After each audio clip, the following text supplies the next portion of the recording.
أعوذ بالله من الشيطان الرجيم بسم الله الرحمن الرحيم إنا أعطيناك الكوثر അസ്സലാമു അലൈക്കും വറഹ്മത്തുള്ളാഹി വബറകാതുഹു. നിങ്ങൾ ശ്രവിച്ചത് സൂറത്തുൽ കൗസറിലെ 2-ാമത്തെ വചനമാണ്. അർത്ഥം ഇപ്രകാരമാകുന്നു: സത്യമായും നാം നിനക്ക് കൗസർ നൽകിയിരിക്കുന്നു. ദർസിൽ ഈ ആയത്തിൻ്റെ തഫ്സീറിൻ്റെ സംഗ്രഹം തുടരുകയാണ്.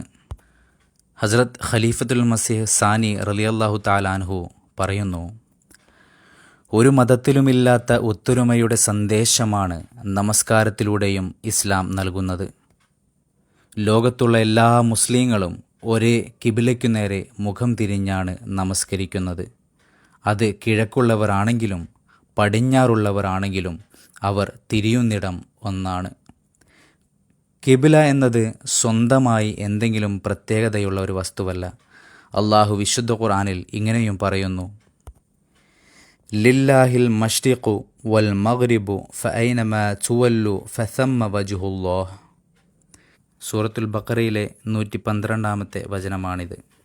അതായത് അള്ളാഹുവിന് കിഴക്കും പടിഞ്ഞാറുമെല്ലാം തുല്യമാണ്. എങ്ങോട്ട് തിരിഞ്ഞ് നമസ്കരിച്ചാലും അവിടെ നിങ്ങൾക്ക് അള്ളാഹുവിനെ കണ്ടെത്താൻ സാധിക്കും. ആരാധനയെ ഇത്രയും ഉന്നതമായ തലത്തിൽ ഒരു മതത്തിനും എത്തിക്കാൻ കഴിഞ്ഞിട്ടില്ല. പിന്നെ നമസ്കാരത്തിലൂടെ അള്ളാഹുവിൻ്റെ പ്രത്യേകതകളിലേക്ക് ശ്രദ്ധ ചെലുത്തുവാനുള്ള വഴി ഇസ്ലാം ഒരുക്കി തന്നിരിക്കുന്നു. അതുപോലെ ഇസ്ലാമികപരമായ പ്രാർത്ഥനയിലൂടെ ആത്മാവിന് ഉന്നതിയിലെത്താൻ സാധിക്കുന്നതാണ്. മറ്റൊന്നിലും ശ്രദ്ധിക്കാതെ പൂർണ്ണമായും അള്ളാഹുവിൻ്റെ സമക്ഷത്തിൽ തന്നെ സമർപ്പിക്കുന്ന ഒരു കർമ്മമാണ് ഈ നമസ്കാരം എന്നത്.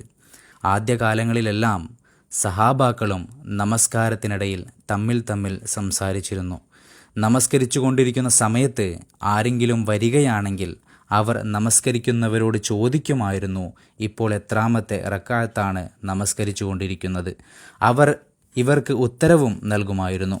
റസൂലുള്ളാഹി സ്വല്ലല്ലാഹു അലൈഹി വസല്ലമയ്ക്ക് ഈ കാര്യത്തെക്കുറിച്ച് അറിവ് ലഭിച്ചപ്പോൾ അദ്ദേഹം ഇങ്ങനെ ചെയ്യുന്നതിൽ നിന്നും വിലക്കുകയുണ്ടായി.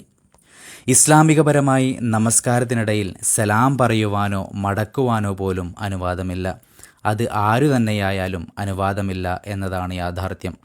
നമസ്കരിക്കുന്നവൻ ഈ ലോകത്ത് ആയിരിക്കില്ല, അവൻ ദൈവത്തിൻ്റെ പക്കലായിരിക്കും. അപ്പോൾ അവൻ എങ്ങനെ മറ്റുള്ളവർക്ക് ഉത്തരം നൽകാൻ കഴിയും? നമസ്കാരത്തിന് വേണ്ടി നിന്നുകൊണ്ട് അല്ലാഹു അക്ബർ എന്ന് പറയുമ്പോൾ നാം ആ വാക്ക് മാത്രമല്ല ഉച്ചരിക്കുന്നത്.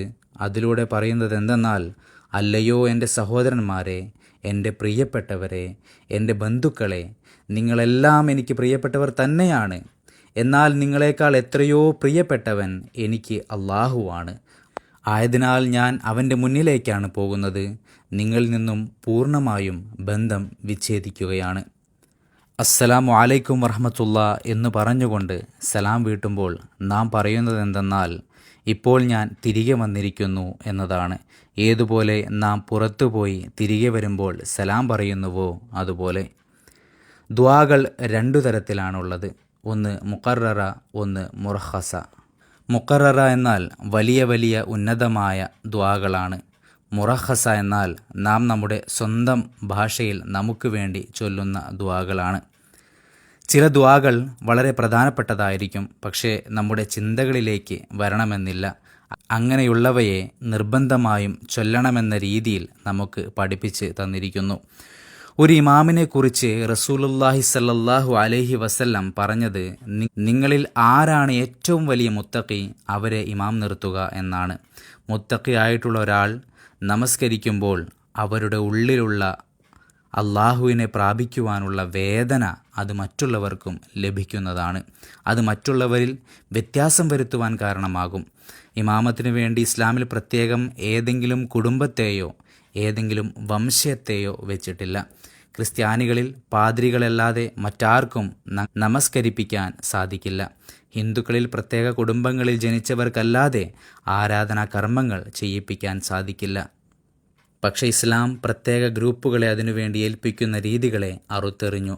അവിടെ എല്ലാ മനുഷ്യനും, അതായത് ആരിലാണോ ദീനുള്ളത് അവർക്ക് ഇമാമത്ത് വഹിക്കാവുന്നതാണ്. അതിന് പ്രത്യേക സംഘടനയോ പ്രത്യേക കുടുംബത്തിലുള്ളതോ അല്ലെങ്കിൽ പ്രത്യേക വംശത്തിലുള്ളതോ ഒന്നും ആവേണ്ട ആവശ്യമില്ല.